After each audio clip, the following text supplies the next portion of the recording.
ఎఫెసీయులకు రాసిన పత్రిక 2వ అధ్యాయం 3వ వచనం 4వ వచనం.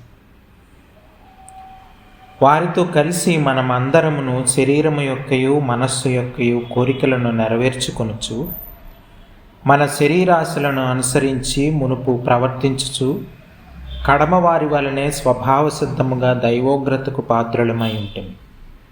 అయినను దేవుడు కరుణా సంపన్నుడై ఉండి మనము మన అపరాధముల చేత చచ్చిన వారమై ఉండినప్పుడు సైతము మన ఎడల చూపిన తన మహాప్రేమ చేత మనలను క్రీస్తుతో కూడా బ్రతికించాం. ప్రార్థన చేసుకుందాం. ప్రేమ కలిగిన మా పరలోకపు తండ్రి, మీ ఘనమైన అతి పరిశుద్ధమైన నామానికి వందనాలు ప్రభువా.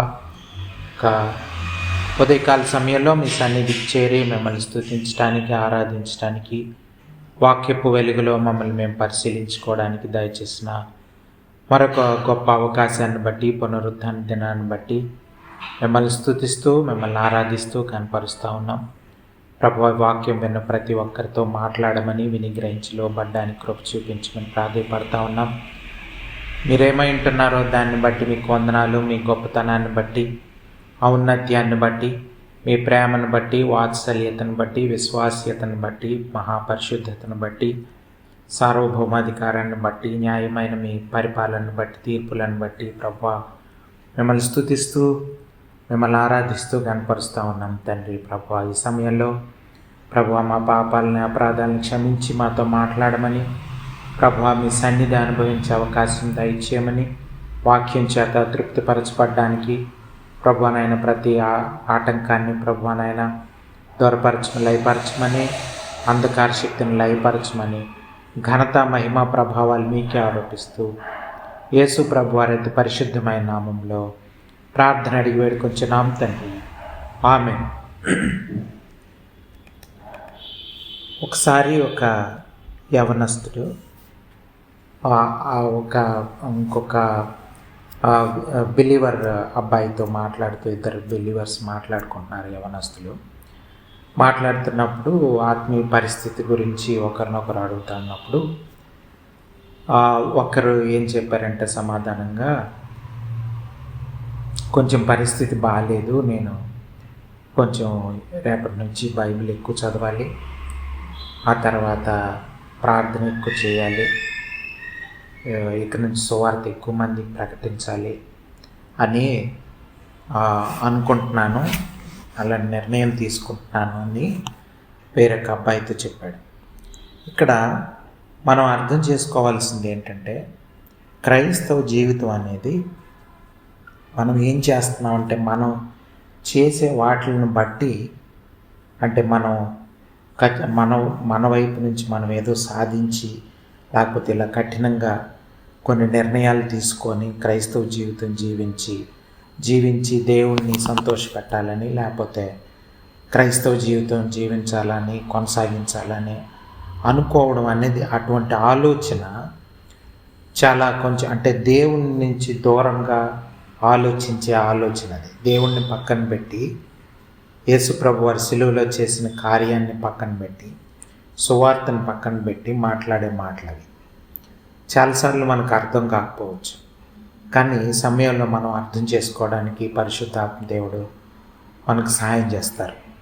సో మనం ఇక్కడ చూడండి, మనకు రక్షణ వచ్చినప్పుడు ఎలా రక్షణ వచ్చింది అన్నది ఇక్కడ క్లియర్గా ఉంది. ఒకప్పుడు మన పరిస్థితి అంటే, శరీరం ఏ విధంగా నడిపిస్తే అలాగా ఆ శరీరాశల చేత నడవబడే జీవితం ఒకప్పుడు ఉండేదని పౌలు భక్తుడు ఆ యొక్క ఎఫెసీ సంఘంలో ఉన్న వాళ్ళకు గుర్తు చేస్తున్నాడు. అయితే కడమవారి వల్ల స్వభావ సిద్ధంగా దేవుని ఉగ్రతకు పాత్రులమై ఉండే పరిస్థితి, అంటే పరిస్థితి బాగాలేదు. ఆ విధంగా శరీరాశల చేత నడిపించబడిన జీవితం ఒకప్పుడు యేసు ప్రభు వారిని వెంబడించక ముందు. అయినా దేవుడు కరుణా సంపన్నుడై ఉండి మన అపరాధముల చేత చచ్చిన వారమై ఉండినప్పుడు సైతము మన ఎడల చూపిన తన మహాప్రేమ చేత మనలను క్రీస్తుతో కూడా బ్రతికించాడు. అంటే మనం ఏదో రక్షణ మార్గం రక్షణ మార్గంకి మనం సరి చేసుకొని రాలేదు. మనం ఇంకా పాపం చేస్తున్నప్పుడే, ఇంకా పరిస్థితి బాగాలేనప్పుడే దేవుడు మనల్ని రక్షించుకున్నాడని అర్థం చేసుకోవాలి. అలాగే క్రైస్తవ జీవిత కొనసాగింపు కూడా, రక్షణ ఆనందంలో కొనసాగించే విధానం కూడా మ్యాన్ సెంట్రిక్గా, అంటే మనిషి మన లోపల మన వైపు చూసుకునే నడిపించుకునేది కాదు క్రైస్తవ జీవితం. అంటే మన పరిస్థితి ఎలా ఉందో సరిదిద్దుకొని అలా వెళ్ళేది కాదు క్రైస్తవ జీవితం అనేది. దేవుని వైపు చూసి, దేవుని మీద ఆధారపడి, యేసు ప్రభు వారు జీవించి చూపించిన జీవితానికి అనుగుణంగా ఆయన వాక్యానికి లోబడుతూ, ఆయన ఆజ్ఞలకు లోబడుతూ, మన జీవితం మీద దేవునికి అధికారం ఇచ్చి నడిపించుకోవాల్సింది క్రైస్తవ జీవితం. ఇది అర్థం చేసుకోవాలి.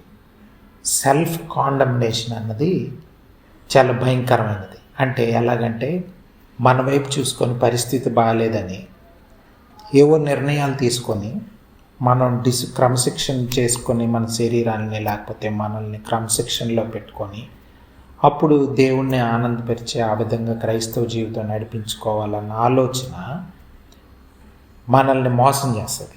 ఎలాగంటే మన వైపుని చూసుకునేలాగా చేసేస్తుంది. అంటే దేవుని వైపు చూడాల్సింది పానిచ్చి, దేవుని వైపు మన మనస్సులు, మన హృదయాలు లగ్నం అవ్వాల్సింది పానిచ్చి, మన లోపల మన వైపు చూసుకుంటాం.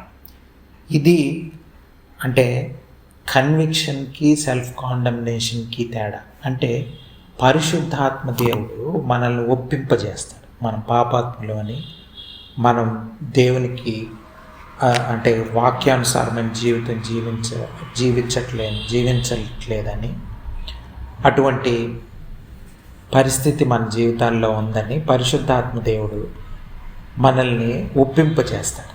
అప్పుడు మనం పశ్చాత్తాపడి నిజంగా రిపెంట్ అయ్యి యేసు ప్రభు వారి సాయం తీసుకొని, పరిశుద్ధాత్మ దేవుని సాయం కోరి, ఇక మీదట యేసు ప్రభు వారి చేత నడిపించబడతాను అని తీర్మానించుకోవడం అన్నది నిజమైన క్రైస్తవ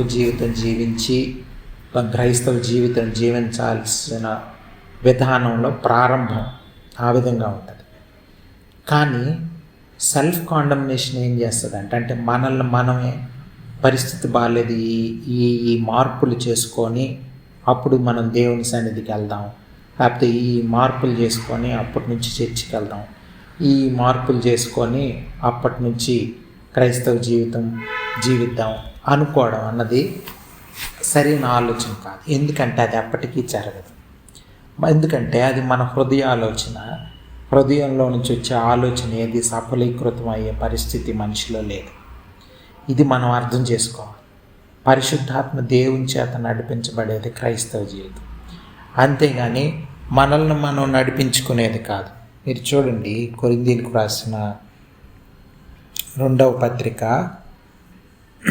15వ అధ్యాయం 7వ వచనం, గనుక ఈ దేహములో నివసించినంత కాలం ప్రభువునకు దూరముగా ఉన్నామని ఎరిగి ఉంటుంది.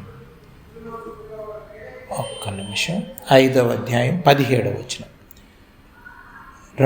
కొరింథీయులకు రాసిన 2వ పత్రిక 5వ అధ్యాయం 17వ వచనం, కాగా ఎవడైనను క్రీస్తునందున్న ఎడల వాడు నూతన సృష్టి, పాతవి గతించెను, ఇవిగో క్రొత్తవాయెను.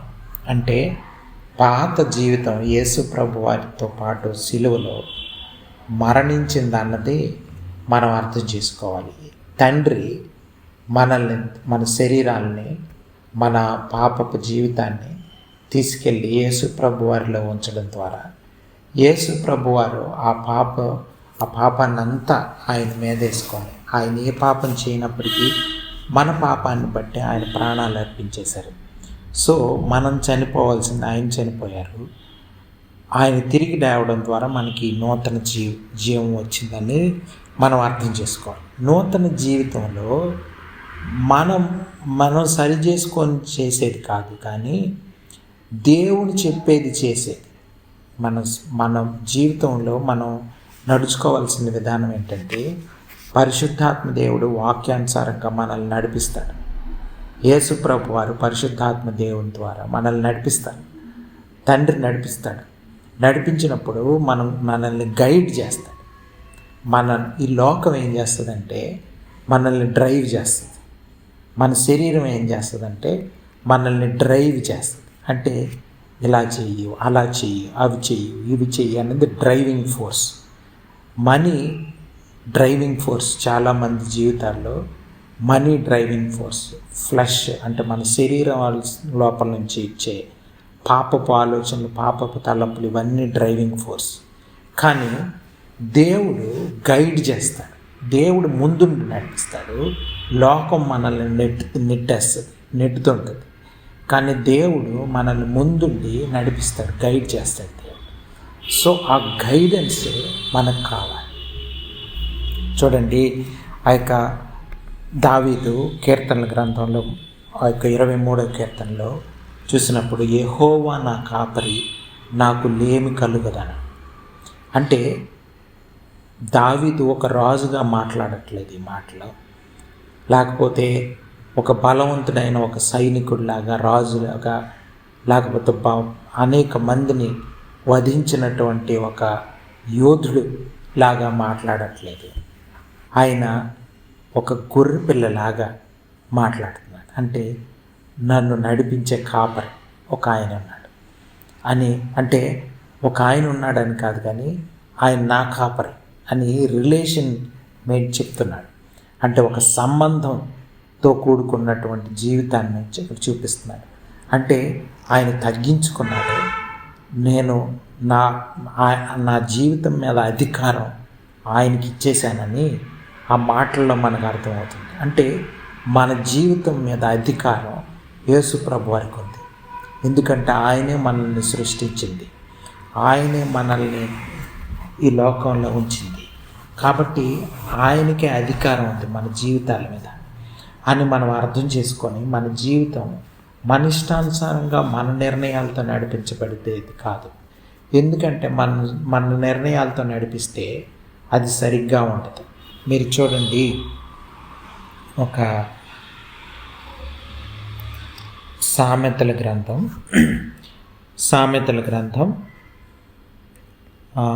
3వ అధ్యాయం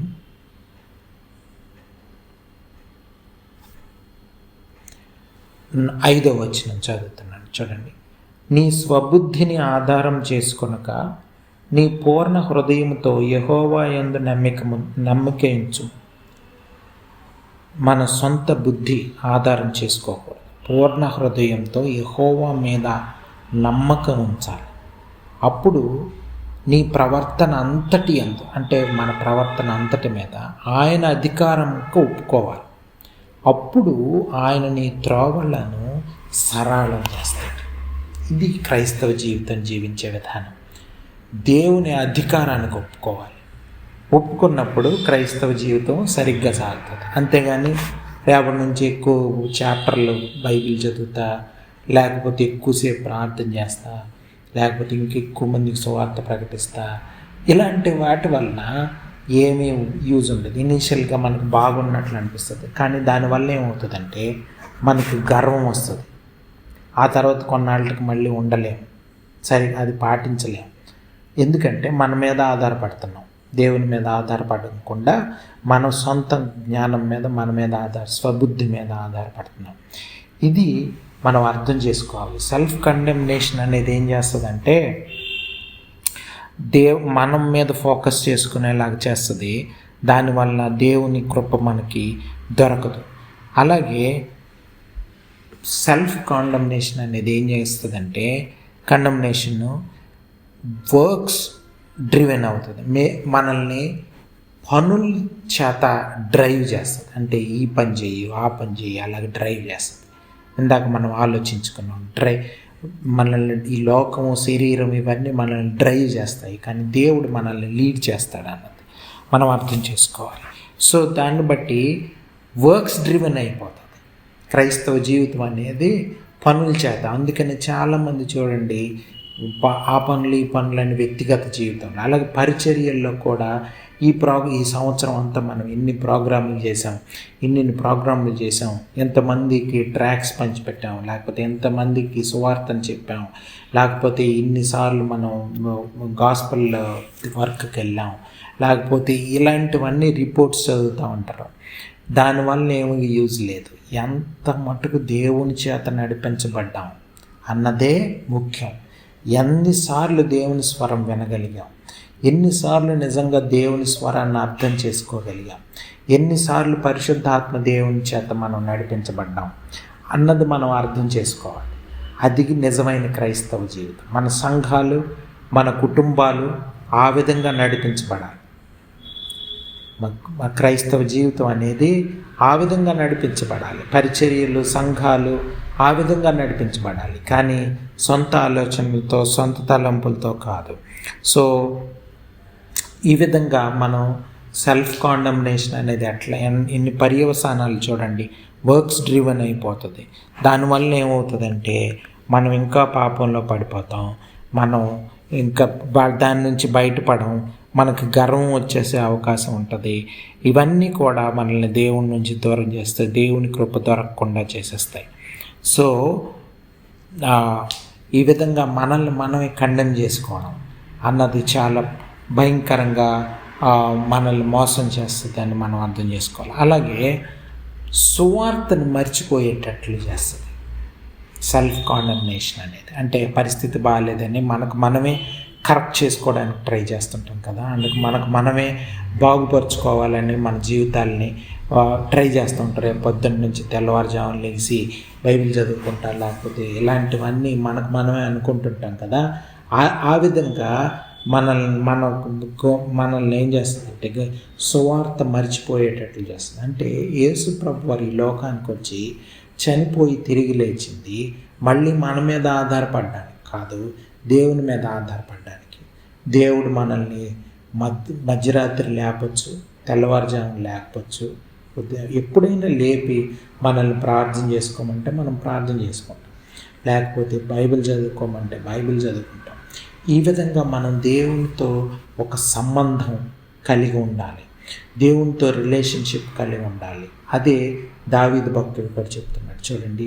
ఆయన నా కాపరి, నాకేమీ లోటు లేదని. అంటే దావీదుకే లోటు లేదని కాదు, యాక్చువల్గా అనేకమైన అవసరతలు ఉండొచ్చు, లోట్లు ఉండొచ్చు, కానీ దేవుణ్ణి బట్టి ఏ లోటు లేదు. ఎందుకు? ఆయన అవసరతలన్నీ తీర్చే దేవుడు. ఆయన మనకు కావలసిన మన అవసరతలు, అంటే మన కోరికలన్నీ కాదు, కానీ మన అవసరతలన్నీ దేవుడు తీరుస్తాడు. మనకి ఏం అవసరమో దేవుడికి తెలుసు. సో ఒకవేళ మనం ప్రార్థన చేసామనుకోండి, మన కోరికలన్నీ ఆయన ముందు పెట్టామనుకోండి, దేవుడు మనకు కొన్ని ఇవ్వకపోతే అది మనకు అనవసరం. ఇది మనం అర్థం చేసుకొని క్రైస్తవ జీవితం దేవునితో సంబంధంతో కూడుకున్నది. యేసు ప్రభు వారి సువార్త మీద ఆధారపడి, అంటే ఆయన మరణ పునరుద్ధానాల మీద ఆధారపడి ఉంది. ఆయన ఆ యొక్క చూడండి అంటే అందులో నాటబడింది.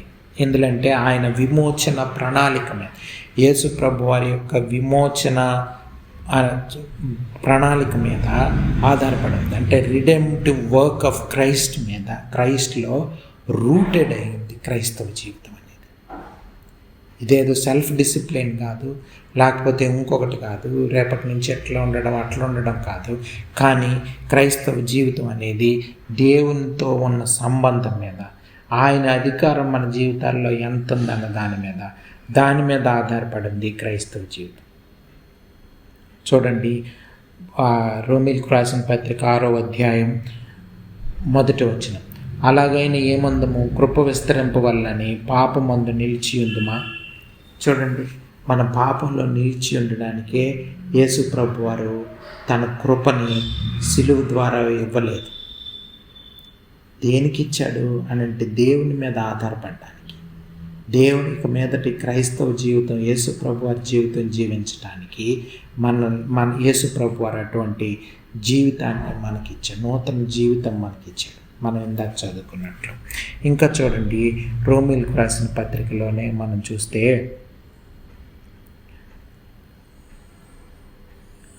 10వ అధ్యాయం కొన్ని వచనాలు చదువుతున్నాను చూడండి. రోమీలకు రాసిన పత్రిక 10వ అధ్యాయం 6వ వచనం. అయితే విశ్వాస మూలముగా నీతి ఇలాగూ చెప్పుచున్నది, ఎవడు పరలోకమునికి ఎక్కిపోవును అనగా క్రీస్తును క్రిందికి తెచ్చుటకు, లేక ఎవడు అగాధంలోనికి దిగిపోవును అనగా క్రీస్తుని మృతుల్లో పైకి తెచ్చుటకు అని నీవు నీ హృదయంలో అనుకోవద్దు. అంటే సువార్త గురించి అసలు డౌట్ పడాల్సిన అవసరం లేదు, మనం సందేహించకూడదు, సంపూర్ణంగా నమ్మాలి. మన మీద మనం ఆధారపడడం అంటే మనకు సువార్త మీద, యేసు ప్రభు వారి మీద నమ్మకం లేనట్లు అర్థం. కాబట్టి మనమే సరిచేసుకునేది క్రైస్తవ జీవితం కాదు. అది దానివల్ల ఏమవుతుందంటే మనలో ప్రైడ్ పెరిగిపోతుంది, ఆ విధంగా దేవుడి నుంచి, సువార్త నుంచి దూరం అయిపోతాం. ఇది మనం అర్థం చేసుకోవాల్సింది. సో ఇంకా చూడండి 8వ వచనంలో 10వ అధ్యాయం రోమీయులకు రాసిన పత్రిక అదేమని చెప్పుచున్నది, వాక్యము నీ యొద్దను నీ నోటను నీ హృదయంలో ఉన్నది, అది మేము ప్రకటించు విశ్వాసవాక్యమే. అదేమనగా యేసు ప్రభువు అని నీ నోటితో ఒప్పుకొని దేవుడు మృతులలో నుండి ఆయనను లేపినని నీ హృదయమందు విశ్వసిస్తే నీవు రక్షింపబడతావు. అంటే రక్షణ అనేది మనం దేవుని మీద విశ్వాసం ఉంచడం మీద ఆధారపడి ఉందని మనం అర్థం చేసుకోవాలి. మనం నోటితో ఆయన మెస్సియాని, యేసు ప్రభు వారని, రక్షకుడని, ఆయన మన జీవితం మీద అధికారం ఆయనకు ఉందని మనం అంగీకరించినప్పుడు అప్పుడు ఆ విధంగా ఆయన రక్షకుడు ప్రభు అని ఒప్పుకొని, అంటే లిటరల్గా మన హృదయంలో ఏమనుకుంటున్నాం అది నోటితో ఒప్పుకున్నప్పుడు ఆ విధంగా మనకి రక్షింపబడతాం. అలాగే ప్రతిరోజు కూడా రక్షణానందంలో కొనసాగించబడాలంటే మనం ప్రతిరోజు కూడా ఈ విధంగా మన పాపాలని, అపరాధాలని దేవుని సన్నిధిలో ఒప్పుకొని విడిచిపెట్టి మన నూతన జీవితం జీవిస్తూ దేవునిలో ఎదుగుతూ ఉండాలి. సో కాబట్టి ఇది మనం క్రైస్తవ జీవితాన్ని అర్థం చేసుకునే విధానం. చూడండి, ఇంకా విశ్వాసంలో ఇంకా ఎదగాలంటే ఎలాగా అంటే కాగా 17వ వచనం, వినుట వలన విశ్వాసం కలుగు. అంటే దేవుని మాట వినడం వల్ల, దేవుని మాటకి లోబడడం వల్ల, వినడం అంటే దేవుని మాటకి లోబడడం వలన విశ్వాసం ఇంకా పెరుగుతుంది. అంటే దేవుని మీద ఇంకా నమ్మకం పెరుగుతుంది. ఎందుకంటే దేవుని మాటకు లోబడుతున్నప్పుడు దేవునితో సంబంధం పెరుగుతుంది. అప్పుడు ఇంకెక్కువ ట్రస్ట్ చేస్తాం దేవుడు నా మొరాలకి ఇస్తున్నాడు, లేకపోతే దేవుని స్వరం నేను అర్థం చేసుకోగలుగుతున్నాను, దేవుడు మాట్లాడుతున్నాడు నాతో అని రోజు రోజుకి దేవునితో ఉన్న సంబంధం, ఆ రిలేషన్షిప్ పెరుగుతూ ఉంటుంది. ఆ రిలేషన్షిప్ పెరిగేటప్పుడు మనం ఇంకా దేవుని మీద నమ్మకం పెరిగి ఇంకా దేవునికి దగ్గర అవుతూ ఉంటాం. ఇది క్రైస్తవ జీవితం. అప్పుడు ఈ సెల్ఫ్ కాండమ్నేషన్ నుంచి మనం తప్పించుకొని సంపూర్ణంగా విడుదల పొంది సంపూర్ణంగా దేవుని అధికారం కింద బ్రతికే అవకాశం ఉంది. ఇది మనం ఉదయకాల సమయంలో అర్థం చేసుకోవాలి. అందుకే చూడండి, ఒక మాట చదువుతాను.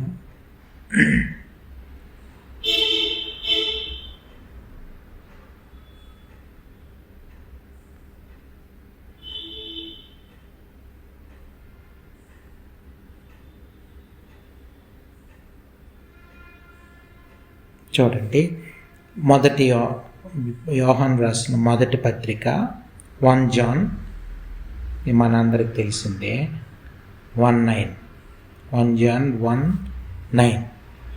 మన పాపములను మనము ఒప్పుకొనిన ఎడల, అంటే మన పాపపు స్వభావాన్ని, మనం చేసిన పాపాలని మనం ఒప్పుకుంటే ఆయన నమ్మదగినవాడు, నీతిమంతుడును కనుక ఆయన మన పాపములను క్షమించి సమస్త దుర్నీతి నుండి మనలను పవిత్రులంగా చేస్తాడు. ఇది రియాక్ట్ అవ్వాల్సిన విధానం. అంతేగాని రేపటి నుంచి ఇక మీదట ఈ విధంగా ఉంటాను, ఆ విధంగా ఉంటాను అనుకోవడం కాదు. కానీ ఆ విధంగా ఉండలేము.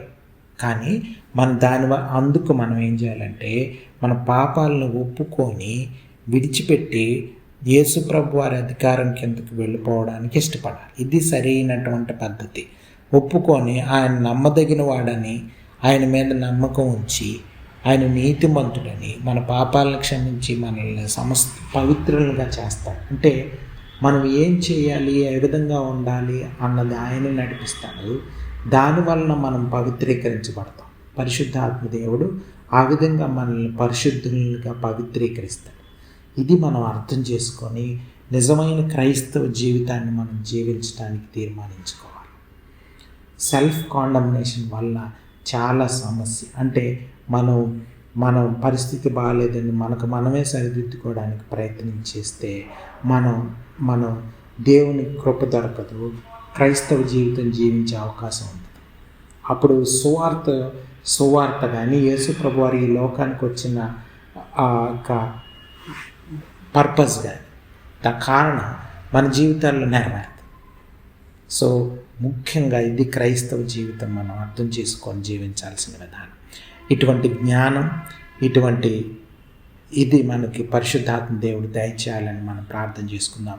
ప్రేమ కలిగిన మా పరలోకపు తండ్రి, మీ ఘనమైన పరిశుద్ధమైన నామానికి వందనాలు, స్తోత్రాలు ప్రభువా.